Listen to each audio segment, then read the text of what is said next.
Assalamualaikum warahmatullahi wabarakatuh. Halo semuanya, pada video kali ini saya akan memaparkan tentang materi saya, yaitu budaya digital. Budaya digital merujuk pada cara di mana teknologi digital mempengaruhi dan membentuk kebiasaan, nilai, dan praktik sosial dalam kehidupan sehari-hari. Hal ini mencakup berbagai aspek, mulai dari komunikasi, cara bekerja, hingga cara kita belajar dan berinteraksi dengan dunia di sekitar kita.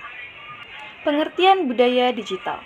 Budaya digital adalah pola pikir, kebiasaan, nilai, norma, dan cara berinteraksi manusia yang berbentuk dan berkembang sebagai hasil dari penggunaan teknologi digital dalam kehidupan sehari-hari. Ini mencakup bagaimana manusia menggunakan teknologi informasi dan komunikasi atau TIK untuk bekerja, belajar, bersosialisasi, berkreasi, dan mengekspresikan diri. Ciri-ciri budaya digital. Yang pertama, konektivitas tinggi, yaitu orang-orang saling terhubung melalui internet dan media sosial tanpa batas geografis. Konektivitas tinggi juga berarti kondisi di mana orang-orang bisa saling terhubung dengan sangat mudah dan cepat melalui internet dan media sosial, tanpa terhalang oleh jarak geografis, waktu, ataupun batas negara. 2. Akses informasi cepat, yaitu informasi dapat dicari dan dibagikan dalam hitungan detik. Akses informasi cepat berarti kemampuan untuk mencari, menemukan, dan membagikan informasi hanya dalam hitungan detik berkat teknologi digital dan internet. 3. Kolaborasi daring, yaitu kerja tim dan kolaborasi tidak lagi terbatas pada ruang fisik, melainkan bisa dilakukan secara online. Kolaborasi daring ini bentuk kerjasama atau kerja tim yang dilakukan secara online melalui internet, sehingga tidak lagi terbatas oleh ruang dan waktu. 4.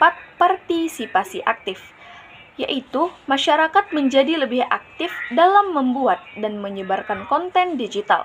Partisipasi aktif dalam konteks digital berarti masyarakat tidak hanya menjadi menerima informasi, tapi juga ikut terlibat dalam membuat, membagikan, dan merespon konten digital secara aktif. Yang kelima, transformasi gaya hidup, yaitu belanja, belajar, bekerja, hingga hiburan kini dilakukan secara digital. Transformasi ini membuat hidup lebih fleksibel dan efisien, tetapi juga menuntut kemampuan beradaptasi terhadap teknologi. Faktor-faktor yang mempengaruhi budaya digital. 1. Kemajuan teknologi. Inovasi dan perkembangan baru dalam teknologi digital. Kemajuan teknologi adalah inovasi dan perkembangan baru dalam dunia digital yang membuat cara kita hidup, bekerja, belajar, dan berkomunikasi jadi lebih mudah, cepat, dan efisien. 2. Kebijakan pemerintah. Regulasi dan kebijakan yang mempengaruhi penggunaan teknologi. Kebijakan pemerintah adalah aturan, regulasi, atau keputusan resmi yang dibuat untuk mengatur dan mengawasi penggunaan teknologi dan internet di masyarakat. Pemerintah membuat kebijakan agar teknologi digunakan secara aman, adil, dan bertanggung jawab. Ketiga, tingkat pendidikan. Kesadaran dan literasi digital masyarakat. Tingkat pendidikan dalam konteks digital mengacu pada seberapa besar kesadaran, pemahaman, dan kemampuan masyarakat dalam menggunakan teknologi secara cerdas dan bertanggung jawab. Yang sering disebut sebagai literasi digital, semakin tinggi tingkat pendidikan dan literasi digital masyarakat, maka semakin bijak pula mereka dalam menggunakan teknologi. Keempat, ekonomi. Aksesibilitas dan kemampuan masyarakat untuk mengadopsi teknologi baru. Ekonomi dalam konteks digital berkaitan dengan aksesibilitas dan kemampuan masyarakat untuk mengadopsi teknologi baru yang sangat dipengaruhi oleh kondisi finansial ataupun daya beli mereka. Kondisi ekonomi masyarakat saat ini sangat mempengaruhi seberapa cepat dan efektif mereka bisa mengikuti perkembangan teknologi digital. Kelima, norma sosial. nilai dan kebiasaan yang berkembang dalam masyarakat terkait penggunaan teknologi.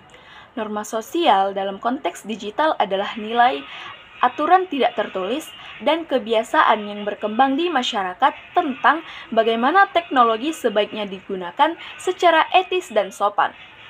Norma sosial membantu membentuk budaya digital yang sehat, aman, dan menghargai sesama pengguna teknologi. Dampak budaya digital. Budaya digital memiliki dua dampak, yaitu dampak positif dan dampak negatif. Adapun dampak positifnya, yaitu meningkatkan efisiensi dan produktivitas, yang berarti efisiensi melakukan pekerjaan dengan cara yang lebih cepat, lebih murah, dan menggunakan lebih sedikit sumber daya, yaitu waktu, tenaga, dan biaya, namun tetap mencapai hasil yang diinginkan. Dan produktivitas meningkatkan jumlah output atau hasil kerja dalam periode waktu tertentu, tanpa harus menambah jumlah input secara signifikan. Mendorong inovasi dan kreativitas, yang berarti memacu munculnya ide-ide baru serta solusi yang unik untuk meningkatkan kualitas, efektivitas, atau menciptakan sesuatu yang berbeda dan bermanfaat. Memperluas akses pendidikan dan informasi, berarti memberikan kesempatan yang lebih luas bagi semua orang untuk memperoleh ilmu dan pengetahuan tanpa terbatas oleh jarak, waktu, ataupun kondisi sosial ekonomi. Menumbuhkan komunikasi dan jejaring global berarti membangun hubungan dan pertukaran informasi antar individu atau kelompok dari berbagai negara, sehingga tercipta koneksi, kolaborasi, dan pemahaman antar budaya secara lebih luas. Kemudian dampak negatifnya. Ketergantungan teknologi berarti kondisi di mana seseorang atau masyarakat sangat bergantung pada teknologi untuk menjalankan aktivitas sehari-hari, sehingga sulit berfungsi untuk menyelesaikan tugas tanpa bantuan teknologi tersebut. Penyebaran hoaks dan informasi palsu berarti menyebarluaskan berita atau informasi yang tidak benar, menyesatkan, atau belum terbukti kebenarannya, yang dapat menimbulkan kebingungan, keresahan, ataupun kerugian bagi masyarakat. Pelanggaran privasi dan keamanan data, yaitu berarti terjadinya penyalahgunaan, pencurian, atau akses tanpa izin terhadap informasi pribadi atau data sensitif seseorang yang dapat membahayakan identitas, hak, dan keselamatan individu tersebut. Cyberbullying dan kejahatan digital lainnya berarti tindakan merugikan yang dilakukan melalui internet atau perangkat digital, seperti menghina, mengancam, menipu, mencuri data, atau menyebarkan konten negatif yang dapat berdampak buruk secara psikologis, sosial, maupun hukum bagi korbannya. Aspek-aspek budaya digital. Yang pertama, etika digital. Etika digital mengacu pada norma dan nilai moral dalam menggunakan teknologi digital, seperti tidak menyebarkan hoaks, menghormati privasi, dan tidak melakukan plagiarisme atau cyberbullying. 2. Keamanan digital. Keamanan digital menyangkut perlindungan data pribadi, penggunaan kata sandi yang kuat, serta kesadaran terhadap ancaman seperti malware, phishing, dan pencurian identitas. Yang ketiga, literasi digital. Literasi digital yaitu kemampuan untuk memahami, menggunakan, dan mengevaluasi informasi secara kritis melalui media digital. Ini juga mencakup kemampuan menggunakan perangkat dan platform digital secara efektif. 4. Hak dan tanggung jawab digital. Setiap pengguna memiliki hak seperti kebebasan berekspresi di internet, namun juga memiliki tanggung jawab untuk tidak melanggar hukum atau etika yang berlaku. 5. Akses digital. Akses digital merujuk pada kesetaraan dalam memperoleh akses terhadap teknologi digital. Aspek ini sangat penting untuk mencegah kesenjangan digital. 6.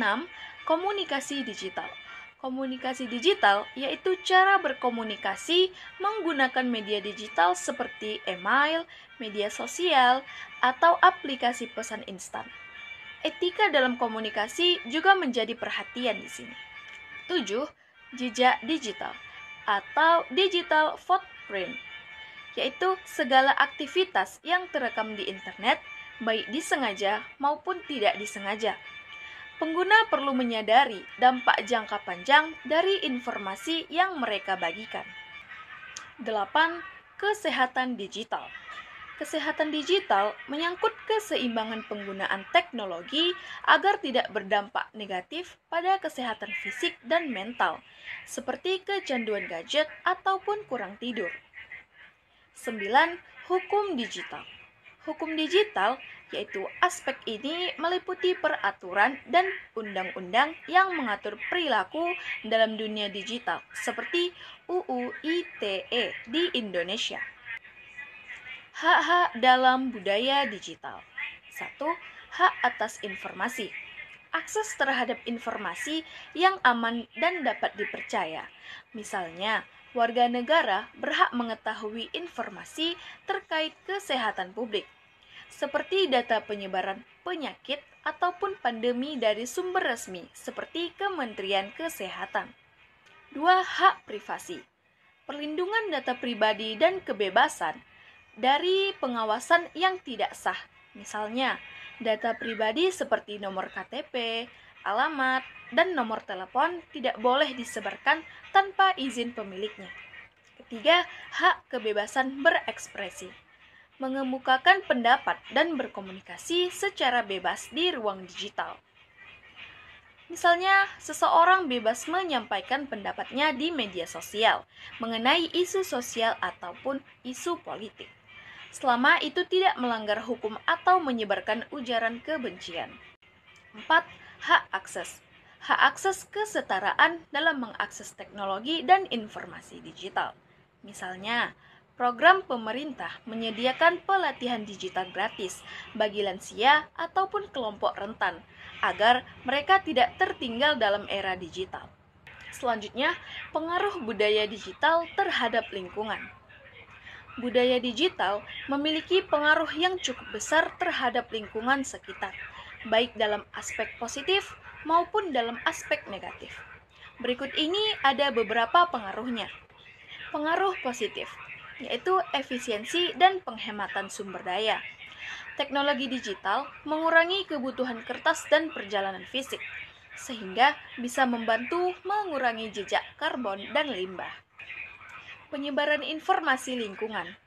Isu-isu lingkungan dapat lebih cepat disebarluaskan melalui media sosial, website, dan kampanye digital, sehingga meningkatkan kesadaran masyarakat. 3. Pemantauan lingkungan.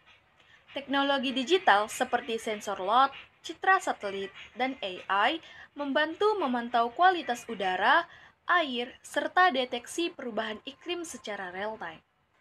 Adapun pengaruh negatifnya, yaitu limbah elektronik atau e-waste. Budaya konsumsi cepat terhadap gadget digital menghasilkan banyak limbah elektronik yang sulit didaur ulang dan berbahaya bagi lingkungan. 2. Konsumsi energi. Server, data center, dan aktivitas online seperti streaming, mining crypto, dan lain-lain.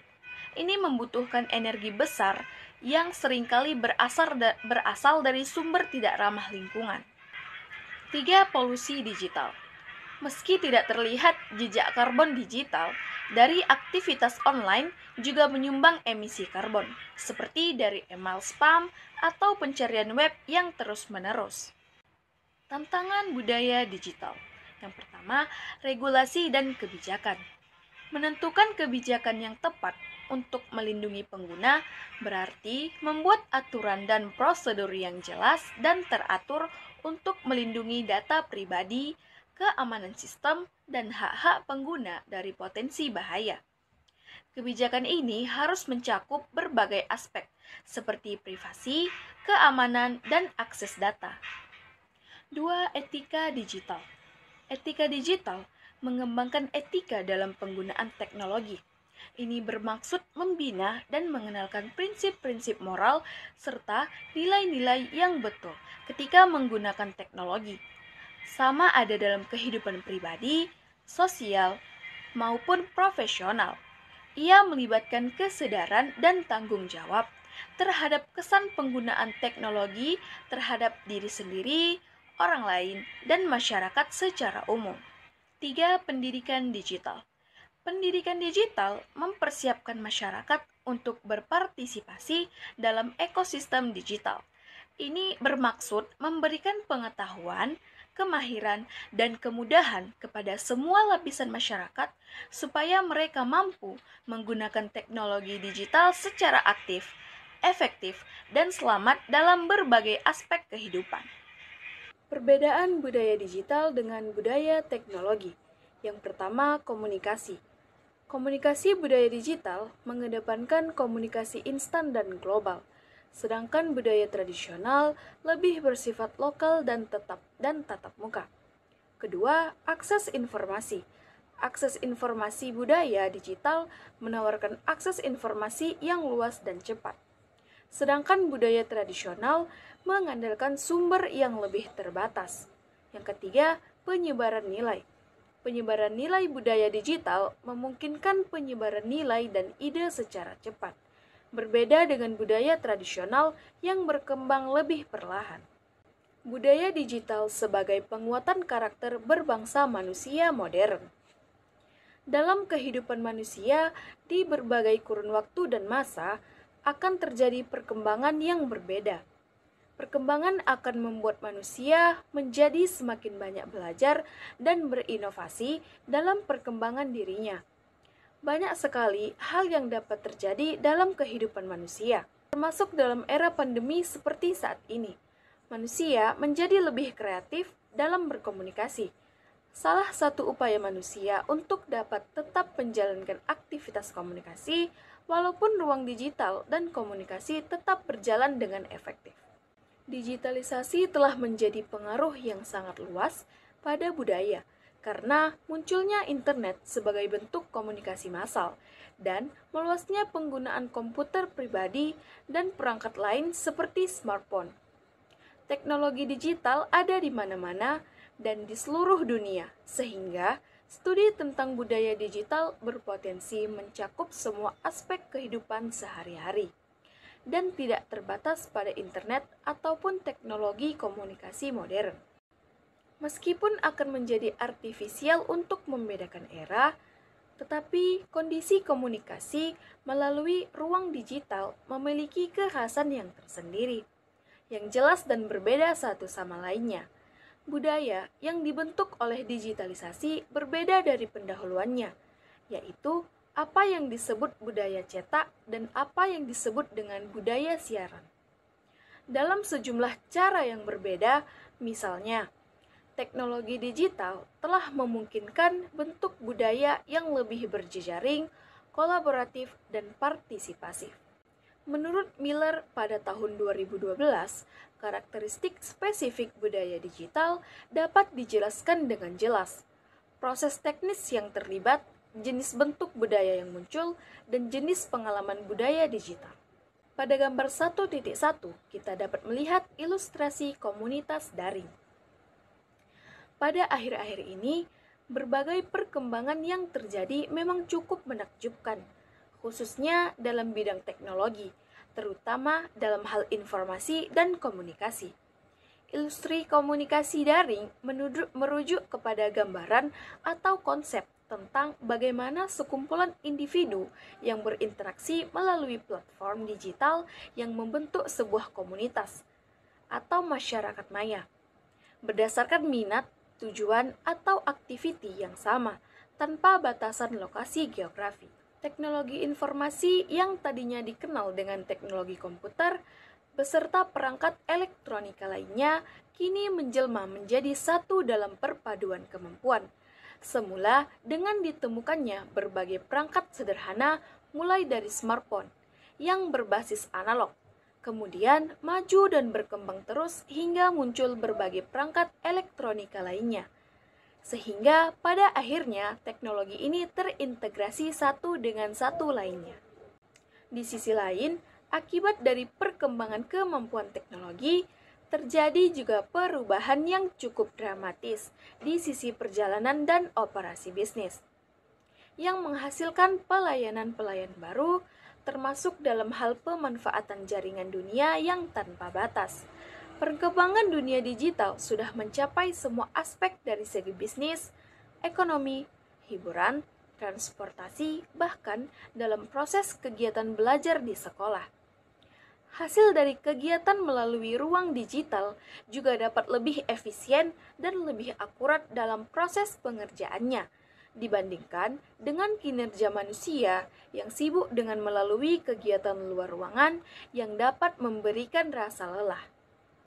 Hal inilah yang sudah diterapkan di seluruh negara, baik negara maju maupun negara berkembang. Di dunia ekonomi, seluruh pebisnis sudah dapat melakukan transaksi online yang dimana transaksi tersebut lebih bermanfaat karena kita dapat melakukan di mana saja dan dalam keadaan apa saja. Kita dapat menggunakan laptop, telepon genggam, ataupun apa saja yang telah terkoneksi dengan internet untuk melakukan transaksi online. Berdasarkan data yang telah diperoleh pada tahun 2019 dan dirilis pada tahun 2020, rata-rata penggunaan internet di Indonesia tampak dalam data di bawah ini. Untuk gambar pertama, terdapat penggunaan internet di Sumatera sekitar 21,6%, Jawa sekitar 55,7%, Kalimantan 6,6%, Sulawesi 5,2%, dan Papua sekitar 10,9%. Data ini menunjukkan bahwa Pulau Jawa masih menjadi pusat utama pengguna internet di Indonesia. Sementara itu, wilayah lain seperti Maluku dan Papua memiliki kontribusi yang lebih kecil. Kemudian pada gambar kedua terdapat komposisi pengguna internet berdasarkan kelompok usia. Mulai dari usia 13 sampai 18 tahun terdapat 16,68%, usia 19 sampai 34 tahun 49,50%, usia 35 sampai 54 tahun terdapat 29,55%, dan 54 tahun ke atas sekitar 4,24%. Kemudian ada juga komposisi pengguna internet berdasarkan generasi tahun kelahiran. Mulai dari tahun kelahiran Gen Z, yaitu 1997 sampai 2012, sekitar 34,40%, milenial dari 1981 sampai 1996 terdapat 30,62%, kemudian Gen X mulai dari 1965 sampai 1980 sekitar 18,98%, dan post Gen Z mulai dari tahun 2012 ke atas sekitar 9,17%. Dari data pengguna internet yang ada, kita dapat mendeskripsikan bahwa kebutuhan dalam komunikasi di dunia digital sangatlah diperlukan masyarakat pada saat ini, terutama untuk kebutuhan dalam bekerja. Komunikasi digital, sarana umum juga sudah menggunakan digital yang lebih efisien dan lebih teratur. Contohnya, lampu lalu lintas. Lampu lalu lintas merupakan salah satu alat digital yang sudah ada di seluruh tempat untuk mengatur arus lalu lintas, sehingga tugas polisi dapat menjadi lebih ringan dengan adanya lampu lalu lintas tersebut. Adapun sisi negatif dari perkembangan dunia digital yaitu penyalahgunaan perkembangan teknologi. Banyaknya pengguna yang memanfaatkan perkembangan teknologi untuk melakukan hal-hal yang jahat, seperti pencurian, perampokan, penipuan, dan untuk aksi pendukung teroris. Dari segi pencurian, sudah banyak hacker yang menggunakan perkembangan teknologi untuk mengambil uang dari rekening orang lain yang tidak ia kenal. Adapun dari segi penipuan, sudah banyak orang yang menipu dengan memanfaatkan perkembangan teknologi melalui internet, dan sudah banyak sekali yang menjadi korbannya. Selain itu, materi digital juga mudah disalin, disebarkan, dan dimodifikasi. Produk budaya digital berpotensi dalam keadaan konstan menjadi dalam beberapa hal yang lebih tepat digambarkan sebagai proses daripada produk. Inilah penyebab bentuk narasi budaya yang sudah mapan. Bersamaan dengan kepenulisan, telah bermasalah dalam jaringan. Lingkungan digital hyperlink, produk tidak pernah lengkap.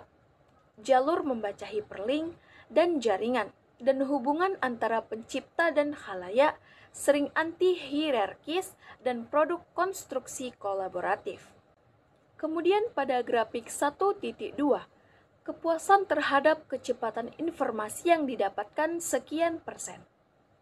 Keterkaitan antara kepuasan penggunaan internet dengan literasi digital seharusnya dapat seimbang, sehingga pemanfaatan teknologi dapat berjalan sesuai dengan kesadaran masyarakat dalam mempergunakan teknologi tersebut. Kemudian kepuasan pengguna internet terhadap kecepatan informasi yang diperoleh menunjukkan bahwa mayoritas pengguna merasa puas. Namun, persentase spesifik mengenai tingkat kepuasan tersebut tidak secara eksplisit disebutkan dalam sumber yang tersedia. Selanjutnya, tujuan literasi media yaitu memberikan kita kontrol yang lebih besar atas interpretasi, karena semua pesan media ini merupakan hasil dari konstruksi. Berkenaan dengan pemberdayaan khalayak media, untuk membangun khalayak yang berdaya tersebut, kita akan kembali melihat tujuan dan aliran pendidikan media untuk mencapai melek media. Dari sisi tujuan literasi media, ada dua pandangan yang berbeda, yang sama-sama memiliki pengaruh di kalangan praktisi pendidikan media ataupun literasi media. Pandangan pertama yang disebut kelompok proteksionis menyatakan bahwa pendidikan media atau literasi media dimaksudkan untuk melindungi warga sebagai konsumen media dari dampak negatif media massa. Pandangan kedua yang disebut preparasionis yang menyatakan bahwa literasi media merupakan upaya mempersiapkan warga untuk hidup di dunia yang sesak media, agar mampu menjadi konsumen media yang kritis.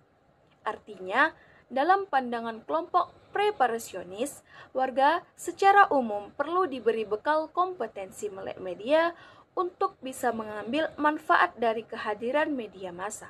Dari materi yang telah saya sampaikan tadi, saya dapat menyimpulkan bahwa budaya digital adalah bagian penting dari era modern yang membentuk cara manusia hidup dan berinteraksi. Untuk menghadapinya, kita perlu meningkatkan kesadaran, literasi, dan etika digital agar dapat beradaptasi secara bijak dan bertanggung jawab. Budaya digital juga telah mengalami beberapa transformasi besar. Yang pertama, perubahan gaya hidup. Budaya digital telah mengubah pola komunikasi, hiburan, pendidikan, dan pekerjaan. Aktivitas yang dulunya dilakukan secara fisik, kini banyak dilakukan secara virtual melalui media digital. Yang kedua, akses informasi lebih mudah. Teknologi digital memungkinkan akses informasi secara cepat dan luas. Namun, hal ini juga membawa tantangan seperti penyebaran hoaks, informasi palsu, dan overinformasi. 3. Peran media sosial. Media sosial menjadi bagian penting dari budaya digital. Ia memungkinkan ekspresi diri, komunikasi global, dan pembentukan identitas digital. Namun, juga memicu persoalan seperti kecanduan, cyberbullying, dan polarisasi opini. 4. Etika dan literasi digital. Dengan semakin kompleksnya kehidupan digital, masyarakat perlu memiliki literasi digital yang baik, termasuk pemahaman terhadap etika dalam bermedia digital, keamanan data pribadi, serta penggunaan teknologi secara bijak. 5. Dampak sosial dan budaya. Budaya digital mendorong globalisasi budaya, di mana nilai-nilai budaya lokal bisa terpengaruh atau tergeser oleh budaya global. Oleh karena itu, sangat penting untuk menjaga identitas dan kearifan lokal dalam dunia digital. 6. Inklusi dan kesenjangan digital. Meskipun teknologi menyatakan banyak orang, masih ada kesenjangan digital antara kelompok masyarakat yang mampu mengakses teknologi dengan yang belum. Hal ini menjadi tantangan dalam menciptakan keadilan digital. Sekian penyampaian materi dari saya. Semoga apa yang saya sampaikan dapat dimengerti dan selalu diingat. Dan apabila ada kata saya yang salah, saya mohon dimaafkan dan akan saya perbaiki. Saya Agustina Selvia dengan NIM 243100088. Wassalamualaikum warahmatullahi wabarakatuh.